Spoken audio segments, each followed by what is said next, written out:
مطمئنم تا الان نمیدونستی چطور این افکت جذاب رو به تصویرت اضافه کنی. کافیه از فایل نیو رو بزنی و پهنا و ارتفاعش رو متناسب با سایز تصویر اصلیت ایجاد بکنی با رنگ سفید.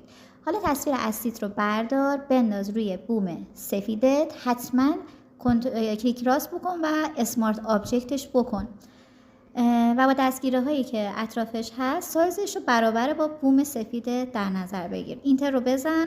حالا نوبت به ترسیم اشکالمون میرسه که بهش شیپ میگیم. من اینجا از مستطیل استفاده کردم. این که از چه شکلی استفاده بکنین کاملا سلیقه‌ای و به انتخاب خودته. تعدادش رو و جانمایی‌هاش رو انجام میدم. تا قبل اینکه من اینا رو تموم کنم یادت باشه حتما این پست رو لایک کنی و فالو هم یادت نره که آموزش کاربردی رو از دست ندی. تعدادش و جانماییش دیگه کاملا سلیقه‌ایه. اولین شکل رو انتخاب میکنم، رو آخرین با شیفت کلیک میکنم و با کلیدهای کنترل ای تبدیل به یک گروهش میکنم، یه دستش میکنم.